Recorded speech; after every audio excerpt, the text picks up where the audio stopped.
On n'avait que Dieu pour ces engins. Normal, ils sont à l'odeur. Des bijoux essentiels qui ont nécessité le déplacement du Premier ministre, chef du gouvernement Joseph Diongouté, et une forte délégation composée essentiellement des membres du gouvernement, tous venus donner leur onction associée à celle des ancêtres à 5 équipements récemment acquis par le port autonome de Douala pour l'entretien et le drainage de son chenal d'accès. Ces nouveaux engins nautiques d'une valeur de 26,2 milliards de francs CFA étaient officiellement mis dans l'eau. On comprend la raison de la forte mobilisation administrative et traditionnelle, un savant dosage entre le modernisme et la tradition pour que ces équipements, chèrement acquis, puissent servir à terre pour ce qui est du bulldozer Dio qui servira à étaler les produits de dragage dans les sites de refoulement identifiés, également de la true de 45 tonnes, mais aussi ces équipements de grande puissance destinés aux travaux de traînage. Et c'est avec solennité que le chef du gouvernement a officiellement lancé la mise en eau des nouvelles acquisitions. En guise de réponse de l'engagement pour une satisfaction à venir, on a entendu ce klaxon particulier. Le directeur du port autonome de Douala, qui a bénéficié d'une distinction à l'occasion, ainsi que l'équipe managériale, n'a pas caché les ambitions et revient ici sur les bienfaits de ces acquisitions. Avec les deux équipements que nous avons acquis dans la drague aspiratrice et la drague stationnaire, nous sommes désormais en mesure de le faire.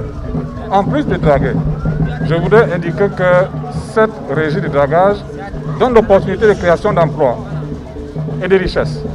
Parce que avant ceci, nous avions l'habitude d'aller déverser les résidus de dragage très loin en mer. Désormais, nous allons les traiter, nous allons les valoriser, de telle sorte que le sable notamment va servir à réduire les coûts de construction des logements et des travaux.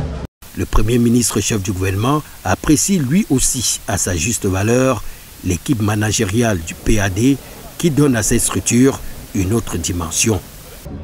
J'ai eu l'occasion de visiter non seulement ces nouveaux engins que le port autonome de Douala vient d'acquérir et que nous venons de mettre en service sous l'éclairage du président de la République, Paul Biya, mais j'ai aussi vu les autres réformes qu'effectue le port en termes de sécurité, en termes de fluidité de trafic dans son espace et beaucoup d'autres choses. Nous avons visité tous les aspects de ce port et nous sommes très contents de la manière dont ces travaux se déroulent. Vivement que ce qui était encore un rêve hier soit réalité demain.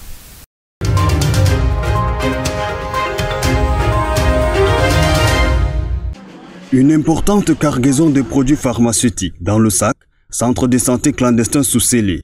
La descente musclée des agents de l'opération, coup de poing du Vouri, a une fois encore imposé ses marques et cette fois-ci, c'est dans le secteur de la santé. La SPJ qui est périmée depuis le 8e mois et on continue à vendre ça aux malades, c'est pas normal.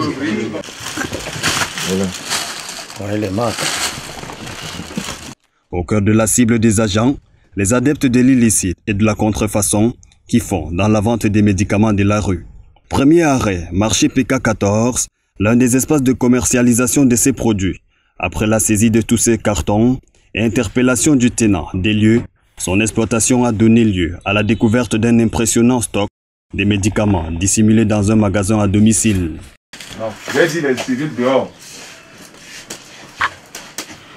Non loin de là, dans cette concession en matériaux provisoires, se trouve, derrière tout un hôpital spécialisé dans la clandestinité. Capacité d'accueil, 10 places. Derrière ce comptoir, qui sert de pharmacie, tout le nécessaire pour les soins et même les médicaments jusqu'au comprimé périmé depuis 2 ans.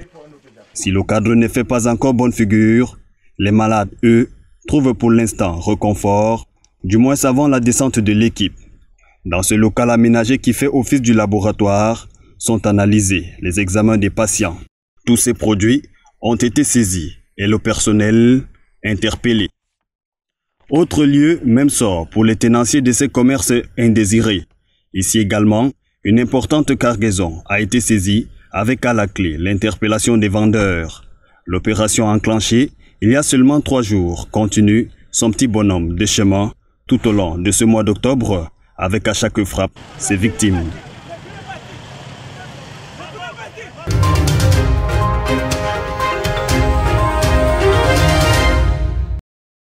Une mission d'évaluation de la CAF est annoncée au Cameroun à partir du 15 octobre 2020.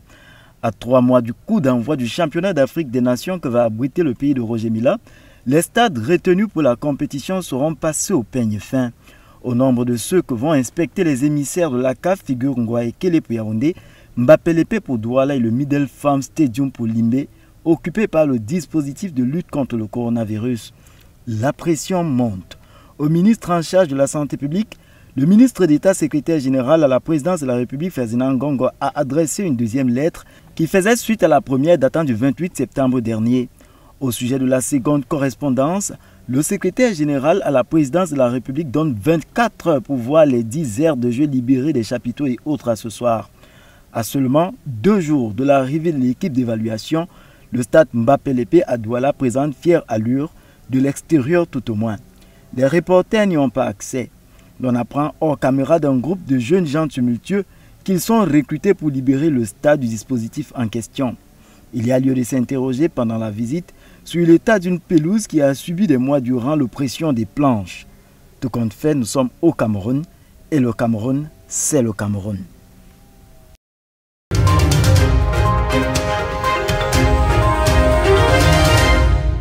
Nous sommes ici à l'école publique de Nubel, Bamileke 2, pour toucher du doigt la réalité de l'application des mesures quant à la vente de nourriture à l'école. La décision ministérielle qui restreint la vente de la nourriture à l'école ne trouve pas facilement écho favorable. De tous les établissements visités pour la circonstance, l'activité continue à nourrir les élèves. Pour faciliter les choses, nous avons mis sur pied une cantine ou alors un groupe de femmes choisies pour préparer pour ces enfants ici à l'école. Les enfants qui viennent avec l'argent, ils partent là-bas, ils achètent ce qu'ils veulent manger. Et ceux qui viennent avec les goûters, ils sont libres de manger dans les salles de classe. À l'image de cette école primaire, plusieurs autres se trouvent être prises au piège de la cantine scolaire. Les comptoirs de ce genre se prêtent encore au jeu de la résistance, parfois au prix de l'opiniâtreté des tenanciers. Ces vendeurs sont parfois têtus, parce que c'est seulement hier que j'étais là-bas, mais ce que j'ai constaté, ça ne m'a pas plu, puisque certains n'ont pas encore respecté les règles qu'on les a données. Au regard des effectifs qui ne sont pas du tout faciles à maîtriser dans certains établissements, les responsables optent sur l'application des mesures barrières.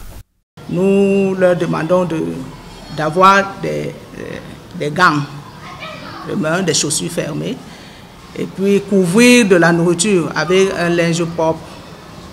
Devons notamment porter des blouses aussi. Du primaire au secondaire, le pas à franchir est minime, du moins pour ce qui est de l'alimentation des élèves. Les réalités sont presque les mêmes. Ici, les réfectoires tournent à plein temps et les élèves se succèdent à prendre aux heures de pause. Seul recours de l'administration, miser sur la sensibilisation. Le constat du reporter est que les nourritures sont encore servies aux élèves, mais en respectant des mesures barrières, notamment le port de blouse et la prise en considération des différentes mesures énoncées par l'inspection en charge de l'éducation. Depuis l'école publique de Nubel, Bamileke, pour DBS Télévision, Ngoura Abdulkadir.